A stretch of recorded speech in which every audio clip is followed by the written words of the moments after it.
Okay, so today we are going to study control and coordination, and we are going to see what and all topics are important with respect to the CBSE board and which are generally asked in the board. Okay, so control and coordination. Basically, in this chapter, we are going to study about the functioning of brain slash nervous system.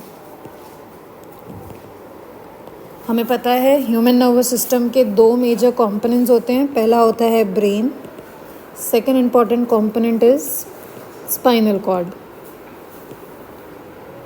सो इन दोनों के बारे में हम पढ़ेंगे. You should know the function of various parts of the brain which is very very important, specially the diagram. So first we are going to start with the animal nervous system. Animal nervous system में the most important thing from where question is usually asked is the neurons. That is the structure of the neuron. So ये basically आपका neuron का structure है. You can see first we have a cell body. Cell body के अंदर हमारे पास nucleus होता है. Then we have dendrites. Now dendrites का फंक्शन क्या होता है? That function of the dendrite is जितने भी नर्व इम्पल्सेस दूसरे न्यूरॉन से आते हैं उन नर्व इम्पल्सेस को हमारा जो डेंड्राइट है वो कैप्चर करता है. And then the nerve impulses they reach the dendrite from the another neuron and then they are transferred through axon. ये भी जो सेकेंड स्ट्रक्चर है, सेकेंड पार्ट है नर्वस न्यूरॉन्स का, that is your axon. Axon क्या करता है? इन नर्व इम्पल्सेस को ट्रांसफ़र करता है. So these nerve impulses they are transferred from axon or through axon to the nerve endings. You can see here these are the nerve endings. Nerve ending is the third important part of the neuron. अभी nerve endings में क्या होता है? जितना भी ये impulse है it reaches to the end part of the nerve ending and यहाँ से एक chemical impulse release होता है. आपका जो इलेक्ट्रिकल इम्पल्स है, electrical impulse is getting converted into chemical impulses and कुछ केमिकल्स रिलीज होते हैं and these chemicals are released here in this empty space. And इस स्पेस को हम बोलते हैं साइनैप्सेस और साइनैप्स. इस स्पेस को हम बोलते हैं साइनैप्स. नाउ इमिडिएटली इस एक न्यूरॉन के पीछे second neuron will be present. You can see here in this manner. ये मेरा फर्स्ट न्यूरॉन है और इसी के पीछे यहाँ पे like this my second neuron will be present. And यहाँ से जितना भी केमिकल रिलीज हो रहा है from the first neuron it will be transfer to the second neuron and it will be captured again by the dendrite. Dendrite उसको transfer करेगा to the axon and via axon it will reach to the nerve ending. And in this manner मेरा जो impulse है वो क्या होगा? From one neuron to the another neuron it will be getting transferred. तो यहाँ पे आप देख सकते हैं, यहाँ पे very very important part some questions are being asked. पहला क्वेश्चन है identify the part of a neuron where information is acquired. ऐसा कौन सा पार्ट है जो इंफॉर्मेशन को एक्वायर करता है? तो we have seen here in the case of a neuron it is the dendrite. तो इसका आंसर क्या है? Dendrite. Very important. Many times questions has been asked in the board examination directly from here. They will give you the diagram and then they will tell you to identify and label the parts from where the information is acquired. और directly वो question भी पूछ सकते हैं. आपको बोलेंगे draw करने के लिए diagram and they will ask you to label these parts. Okay. So where information is acquired by dendrite. Okay. Next question है through which information travels as an electrical impulse. So हमारा जो impulse है वो travel हो रहा है through this part that is the axon. तो यहाँ पे इसका आंसर क्या है? The answer of this is axon. तो you will just label the axon. Now the third question is where this impulse must be converted into a chemical signal for onward transmission. So we have seen here in this case ये जो मेरा nerve ending है, nerve ending में मेरा electrical impulse किस में convert हो रहा है? It is getting converted into chemical impulse and then ये जो मेरा यहाँ पे synapses है या फिर इसको synaptic junction भी बोलते हैं, यहाँ पे chemicals release होंगे and then these chemicals will be acquired by the dendrite of another, that is the dendrite of the second neuron. तो यहाँ पे आंसर क्या होगा? Answer will be the nerve ending. So this is the most important part of this particular section. पहला है आपको diagram आना चाहिए न्यूरॉन का. दूसरा है with the help of the diagram you should be able to answer these questions. Now moving on to the next very important topic from this chapter is the reflex action. तो सबसे पहले आपको पता होना चाहिए कि रिफ्लेक्स एक्शन होता क्या है. नाउ फॉर एग्जाम्पल, अगर आप रोड पे घूमने जा रहे हैं and suddenly you see a snake, तो जैसे ही आपको स्नेक दिखा वहाँ पे क्या होगा? आपकी body will react to that situation and that is a sudden situation, it has arised all of sudden, and उस केस में आप कोई भी voluntary response नहीं देंगे, आपकी बॉडी एक involuntary response देगी. तो reflex action is basically it is a sudden and it is an involuntary action. Two things that you have to remember about reflex action, that is it is sudden and involuntary action towards a stimuli or towards any changed environment. Now ये जो reflex action है, this reflex action originates from, ये originate होता है हमारे spinal cord से. Another very important point, that is this reflex action originates from our spinal cord. Now for example आप चाय पी रहे हैं एंड सडनली आपके हाथ में गर्म चाय गिर जाती है, तो उस केस में आपकी बॉडी क्या करती है? आपकी बॉडी अपने हाथ को रिट्रैक्ट कर लेती है. That is an involuntary action. जैसे ही चाय गिरेगी इमिडिएटली आपकी बॉडी रिट्रैक्ट करेगी. तो इस एक्शन को हम बोलते हैं रिफ्लेक्स एक्शन. अब ये जो रिफ्लेक्स एक्शन है ये एक पाथवे को फॉलो करता है and that pathway is known as reflex arc. Okay, so ये जो पाथवे है जिसको हमारा रिफ्लेक्स एक्शन फॉलो करता है, that pathway is known as reflex arc. अभी एग्ज़ाम में रिफ्लेक्स आर्क आता है. This diagram is very important. This can be asked in MCQ also. MCQ में वो आपको डायग्राम दे देंगे एंड कुछ लेबलिंग्स को they can hide you and they can tell you to label it, और else they can give you the diagram and then they can ask you कि proper एक flow chart बनाइए, या फिर वो 4 ऑप्शंस देंगे, उसमें 4 फ्लो चार्ट्स होंगे and you have to choose the correct one. और इन 2 mark 3 mark also it can be asked. They can directly ask you to make the reflex arc. So now we are going to see the reflex arc. अभी देखो reflex arc में basically सबसे पहले ये एक simple example लेते हैं. That is the example जब आपके हाथ में गर्म पानी गिर जाता है. तो this is my hand. All of sudden अगर मेरा हाथ किसी भी गर्म चीज़ के कांटेक्ट में आता है तो सबसे पहले जो मेरे रिसेप्टर्स हैं which are present in my skin, we all know that we have 5 sense organs and those 5 sense organs are heavily loaded with receptors. Now these receptors they will sense the stimulus को sense करेंगे. तो सबसे पहला जो है that is the role of the receptors will sense the stimulus and then receptors will send the stimulus via the sensory neurons. With the help of the sensory neurons, receptors will be sending the information to the spinal cord. ये मेरा spinal cord है.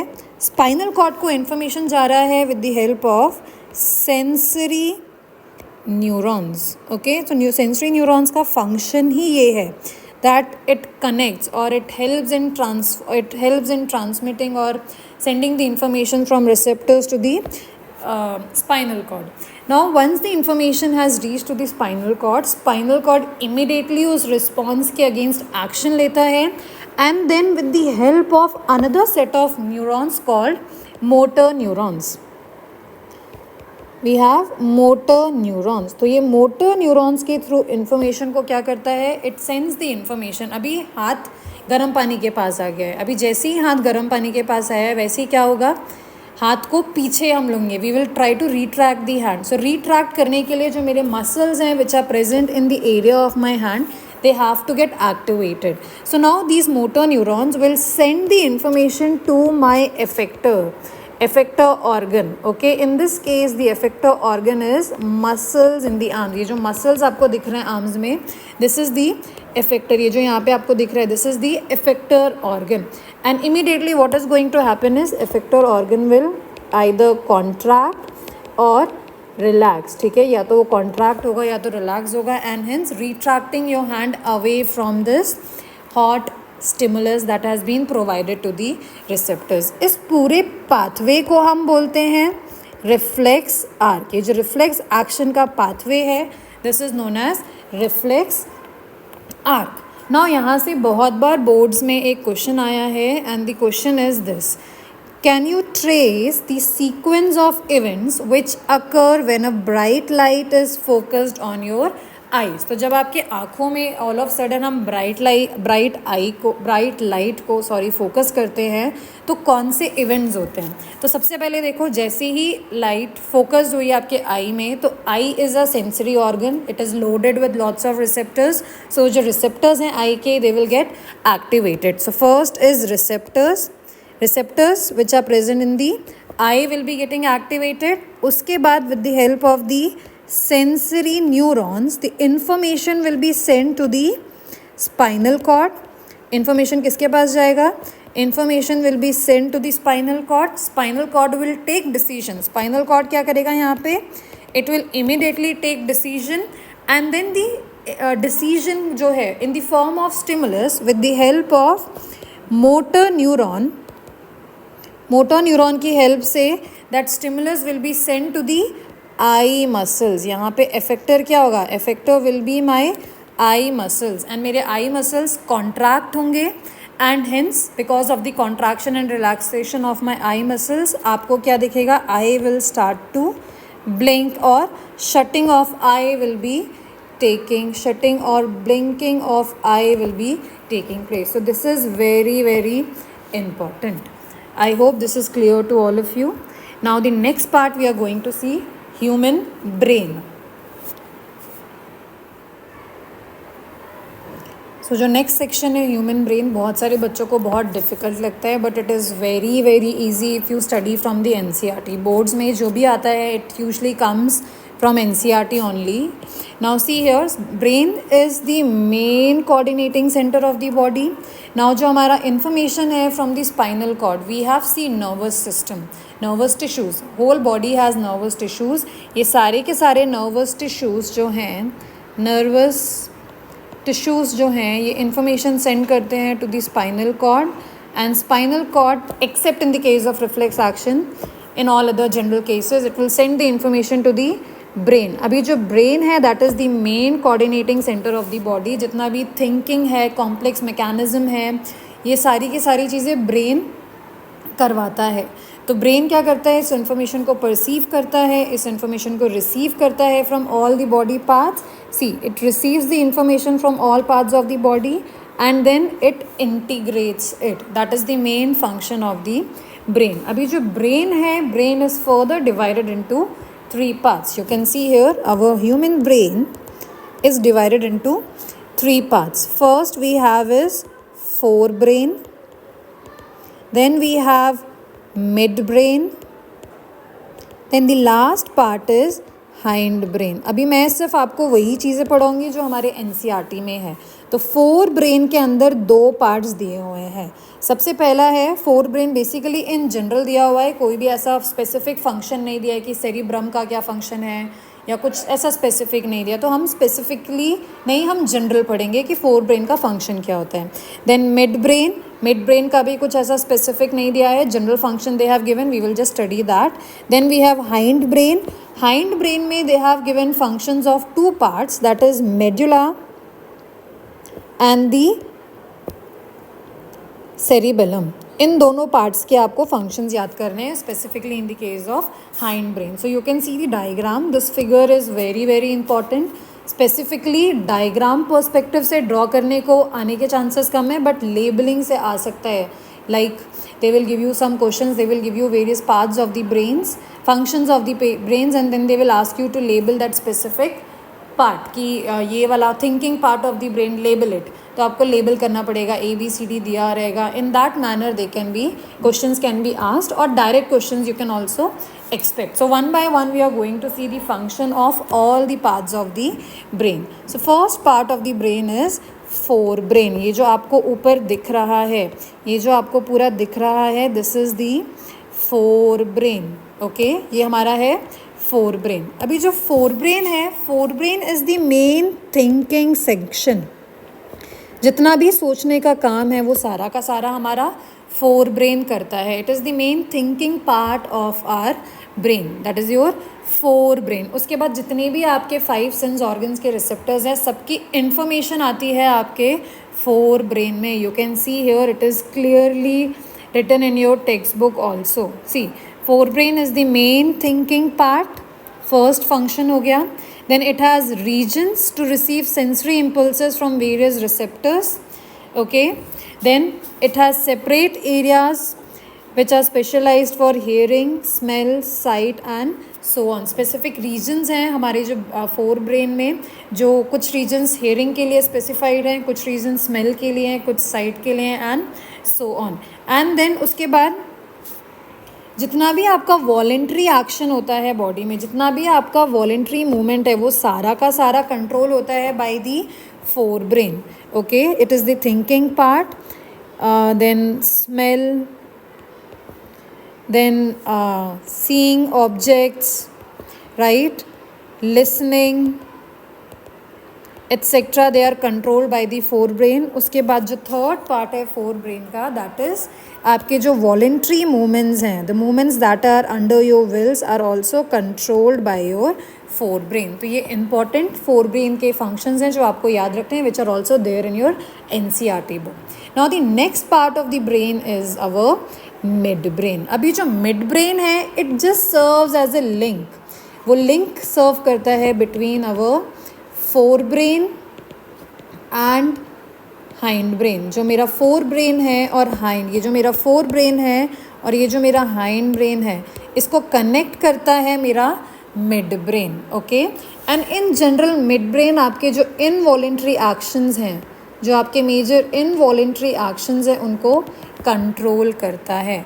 Okay, for example ये जो आपका body temperature regulation है, body temperature regulation, आपका attentiveness, ये सारी की सारी जो इनवॉलेंट्री एक्शंस हैं, these are controlled by your midbrains. Okay, now the last part of the brain is our hindbrain. अभी जो हाइंड ब्रेन है, you can clearly see here, यहाँ पे देखो आपका बुक में भी दिया हुआ है, all the involuntary actions including blood pressure, salivation and vomiting are control by the medulla of hindbrains. तो इन जनरल अगर आपको जानना है तो हाइंड ब्रेन क्या करते हैं, आपके इनवॉलेंट्री एक्शंस को कंट्रोल करते हैं. It controls your involuntary action. Specifically अब हम मेडुला की बात करेंगे. ये जो मेडुला है ये क्या कंट्रोल करता है, यू कैन सी हियर, आपका जो बीपी है, that is your blood pressure, आपका सेलिवेशन, खाना देखते से ही आपके मुंह में जो पानी आता है, that is your salivation. Then जो वॉमिटिंग है, सडनली आपको कभी वॉमिटिंग आता है तो आप you are not able to control the urge of vomiting, the sensation of the vomiting, because these are involuntary actions and they are controlled by the medulla. Then next we have is cerebellum.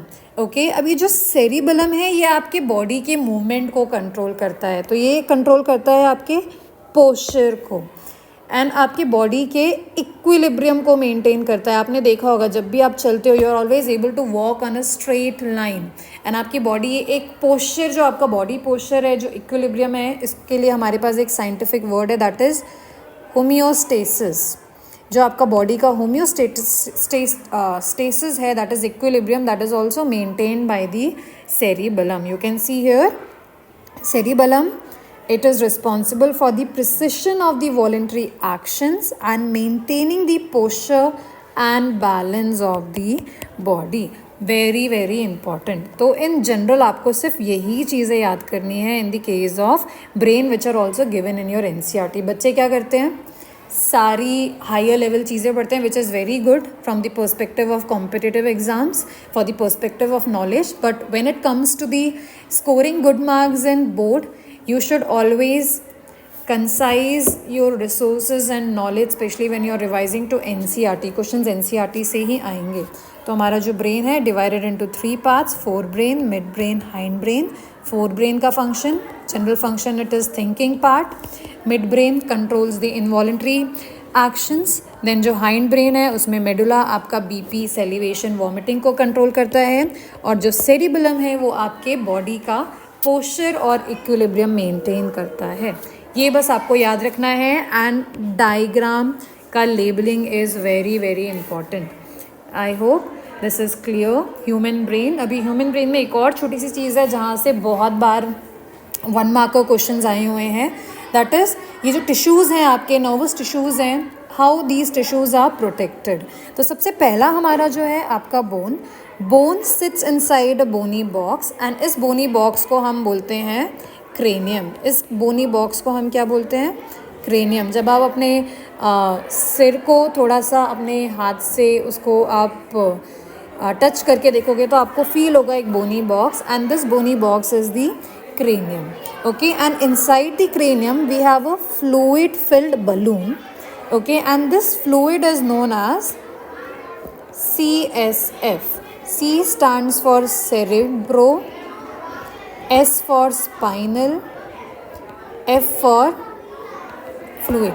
That is your cerebrospinal fluid. It is present inside the cranium. और ये जो fluid है, अगर कोई भी shock लगता है आपको तो ये फ्लूइड क्या करता है? उस शॉक को एब्जॉर्ब करता है। देन ये तो ब्रेन का प्रोटेक्शन हो गया। देन इसके बाद हमारे पास है spinal cord. Spinal cords are also very very important. Okay, so spinal cord को प्रोटेक्ट करता है हमारा वर्टिब्रल कॉलम। आप अपने बैक को टच करो, centre of the back, you will see a vertebrae.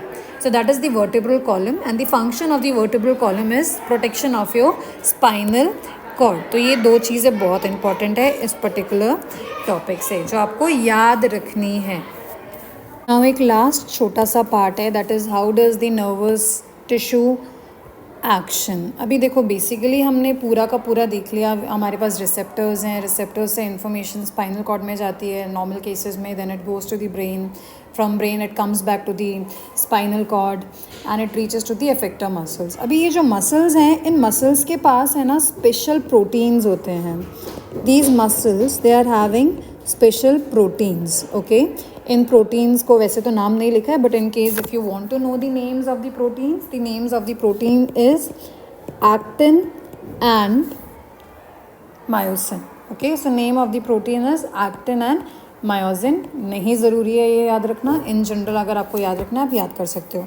तो ये जो स्पेशल प्रोटीन्स हैं ये रिलीज होते हैं in response to the stimulus और in response to the impulses that these muscles they obtain from the motor neurons, and these special proteins they further help in changing the shape of the muscles. ये क्या करते हैं? these proteins they change the shape of the muscles, that is वो muscles को contract और relax करने में help करते हैं in such a manner। ये जो आपके nervous tissues हैं, ये जो भी एक्शन लेना है वो एक्शन ले सकते हैं। जैसे वॉक करना है, वॉकिंग करने के लिए भी आपके जो लेग्स के मसल्स हैं they will release a special proteins called actin and myosin. These actin and myosins are the special proteins will change the shape of the muscles, and hence आपका जो मसल का जो शेप चेंज होगा उसके response में क्या होगा? आपकी body will perform that particular actions.